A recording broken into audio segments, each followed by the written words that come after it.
Something World of Warcraft really loves to do is to cannibalize various Warcraft 3 units for abilities they can give to the playable classes. And in a way I understand it. WoW classes have to have a lot more abilities than the Warcraft 3 units they were based on, so you have to get their abilities and spells somewhere. And you could just make it all up from scratch, as they had done recently with evokers, for example, which were a very new concept to the lore, but then you have units that you are not using with perfectly good abilities, so why waste them, right? On the other hand, you end up cannibalizing the unique concepts of characters you could see in the future for this short-term gain. And what happens if, in the future, you decide to add a class based on one of those unused units? What could happen is, like with the old Demonology Warlocks and Demon Hunters, the part that got stolen by another class simply gets taken back. But then the other class feels robbed because they already had it and they lost it. And if you ask me, it's better to not borrow those abilities for unrelated classes in the first place.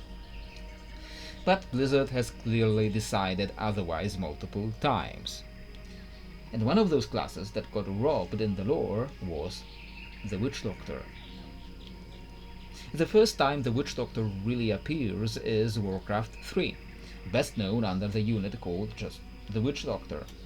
The majority of their abilities were just different wards, totem-like items they could drop on the ground with AoE effects, so you could be forgiven for thinking Witch Doctors were just shamans. However, there's a lot more lore to them that makes them into a unique, separate concept. And if you look at Witch Doctors present in the game, they are everywhere from mages to shamans to druids, and the game itself can't seem to decide what the Witch Doctors are really like. There are actually several troll-related concepts based on all their unique lore. Besides the Witch Doctors, you also see Shadow Hunters and Berserkers, which are not quite close to any other class in the game. Sure, you could pull them under warriors or rogues or shamans, but it requires cutting off a lot of their unique elements just to make them fit in the narrow system you already have. And we might get back to some of those ideas, but right now, let's return to the Witch Doctor. So you might be asking yourself, how does the Witch Doctor differ from a shaman or a mage to warrant being a separate class? Well, we have to look not just at the game unit in Warcraft 3, but at the ideas they represent. Firstly, the Witch Doctor in Warcraft 3 is clearly wearing rather light armor, unlike the mail armor the shaman is wearing today. At the same time, their abilities are more shamanic, more elemental, including totem-like wards. We have not seen a Witch Doctor with melee weapons or abilities, so the Witch Doctor must be a cloth-wearing elemental caster focused on support and healing, which is what the majority of their abilities did. For the rest of the ideas, we have to get into what concepts the Witch Doctor represents. And Witch Doctors, of course, talk a lot about Voodoo. Now, the popular imagination of what Voodoo is a very distorted idea of the actual religions worshipped by the Afro-Caribbean diaspora, and some other mixed-race populations in, for example, Louisiana. If the Witch Doctor was left as it was presented in the past, perhaps it would be considered a little bit insensitive these days, but we can update it to be more sensitive without losing the parts that are still cool and evocative. What actual Voodoo and related religions still do, that also plays into our cultural imagination of Voodoo, is ancestral worship. When the Africans were brought by force, to avoid words that could trigger YouTube, when they were brought by force into the American continent, they brought some parts of their original religions and mixed them with Christian elements, thus creating our modern ideas of the Loa, which is the actual word used by actual Caribbeans. The Loa, conceptually descended from the African ancestral spirits like the Orishas, are essentially spirits of the ancestors. Characters like Baron Samedi are believed to have been their actual ancestors. It's hard to say if Baron Samedi is based on a specific African character, or perhaps a real man that got brought to America, but we can focus on that aspect of the concept. Another thing real voodoo does is also a lot of focus on diseases, whether curing them or sometimes causing them, because bokors, one of the types of the real world witch doctors quote unquote, are supposed to serve the spirits with both hands, meaning they practice both helpful and harmful magic. And sometimes a bad bokor will bring diseases on people who slighted them or their spirits. This gives us another avenue to look into. The last major concept to look at is probably the most controversial because I am talking about the voodoo doll. Your idea of a voodoo doll as this puppet held in hand which the witch doctor is sticking pins into in order to cause harm is probably mostly wrong and based on more medieval European ideas of witchcraft rather than the Afro-diaspora one. It's an image greatly popularized by Hollywood, however, it is not entirely baseless. Using effigies as representations of a target did happen in the real world voodoo, although it was mostly used for healing instead. And as we've established, the witch doctor does do a lot of healing, which means we do have an avenue for a cool cultural imagery that we can still use respectfully. So given those ideas we've established to base the witch doctor on, and already knowing they're a cloth intellect spellcaster, probably using staves, wands, daggers, maybe maces, they don't really focus on the weapons, what could be their key gimmick, their key ability to make the class unique? And I decided to call it Effigy. Effigy is an ability the witch doctor can cast on the ground, summoning a totem-like special ward in a somewhat humanoid shape, resembling a doll or a scarecrow stuck on a pole. Then the witch doctor can target another unit, be they friendly or hostile, and bind their effigy to that target. From then on, by casting their abilities on the effigy, those abilities get copied onto the other target, regardless of their position, visibility, or range. You get a small cheat for teammates who have to run around to avoid AoE, or for enemies that get kited out of your sight, or those pesky rogues. If you can catch them once, you got them. Unless they destroy the effigy, of course. The effigy still probably has some range limits or a duration to prevent the witch doctor from literally standing still at the beginning of the dungeon while everyone else runs in. But overall, it gives them the ability to really focus on a specific target they picked. Witch doctors, of course, also get wards. To differentiate wards from totems, the wards get closely tied to specific ancestral spirits.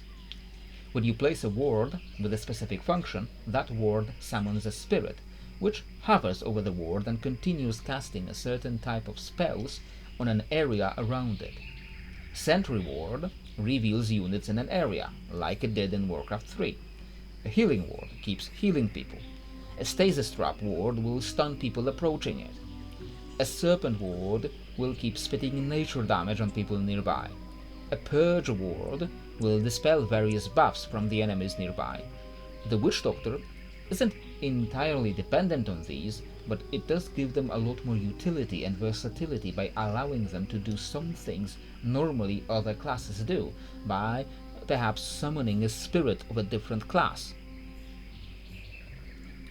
So with these two key mechanics out of the way, what are the specializations of the witch doctor?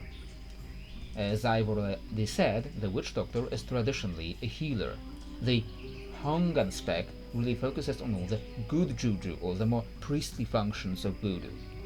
The Hungan's wards and effigies really focus on protecting their team and helping enhance the witch doctor's healing. Though they'd still be very good at harassing enemy rogues, they really focus on protection and prevention of damage. The second specialization, more focusing on the bokor, or the bad juju, is focused on diseases and dots and debuffs, and disrupting their enemies. Though the bokor serves the spirits with both hands, they are the more mercenary, selfish archetype of character. This specialization uses less words and more direct effects, getting more personally involved with the fighting. The third and final specialization is what I call the medium. This specialization really focuses on the spirit summoning aspect. They still use their wards to summon spirits, but these spirits are now more offensive and more active. Perhaps they can even summon zombies, which are different from our cultural imagination of zombies. The original Voodoo zombie is still alive. It has just been fed with a mixture that makes it docile and servile.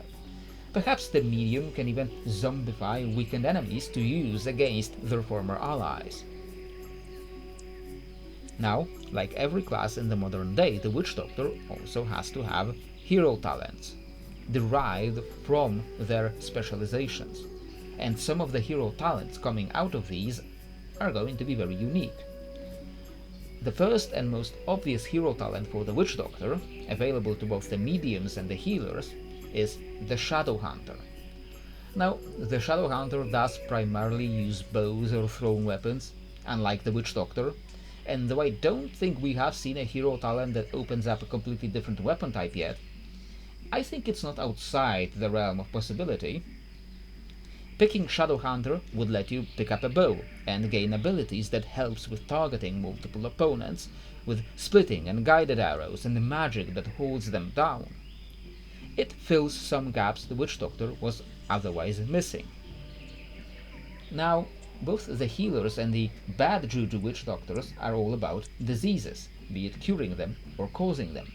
This medicine man likes learning from his enemies and stealing their buffs, or stealing the debuffs they cast on their allies, and storing them away, frozen in time, on their effigy. They can then use another spell to release that buff or debuff, or all of them, on nearby or specific targets. Finally, the last hero talent, lying between the medium and the bad juju, is the summoner that really focuses on summoning more overtly harmful spirits. Learning some things from the Diablo 3 Witch Doctor, they summon large golems which spread conditions and debuffs wherever they go, making the Witch Doctor's disruptive talents a little more mobile. One big question that I can foresee a lot of people asking is, wouldn't this just be another Demon Hunter situation where only two races can have the class? And contrary to what you might think, this is not the case. Plenty of races in the lore have actually used this class, though many of them are not playable. But still, you can easily see not just the two troll races using it, but you can argue for Worgen or Draenei having access to it, learning from Harvest Witches and Broken Draenei respectively, and Tauren, Goblins, Pandaren, Vulpir and Haranir easily being able to learn it. Or, what seems more likely given an increasing number of classes that can be picked up by anyone, any race could start as a Witch Doctor learning from the trolls. Now, if you ask me, probably the biggest reason why Blizzard is so reluctant to give us a Witch Doctor class is all the sensitive cultural elements. Blizzard these days is very sensitive to these things and trying to avoid controversies at all costs. You could make this class in a very respectful and thoughtful way if you consulted the right people, but that takes work and effort. And why do all that work when we can make something that will never offend anyone? Perhaps because having things that took more work often ends up much better, but it seems Blizzard disagrees. Either way, we are probably not seeing a Witch Doctor class very soon, but as I've shown you, it can easily work within the system we have in the game, without treading on the ground of other classes. Perhaps we can show the class a lot of support and convince Blizzard to make this instead of the idea of an astrologist class they entertained in that poll they sent out to people, because this is a really evocative and unique concept instead of another arcane caster their ideas seem to be full of. We really do need more classes that give us unique and different concepts. But I guess that is too much risk for modern business. Well, I hope at least you enjoyed seeing my version of the Witch Doctor class, and if you would change anything, do let me know in the comments below. And I hope to see you next time.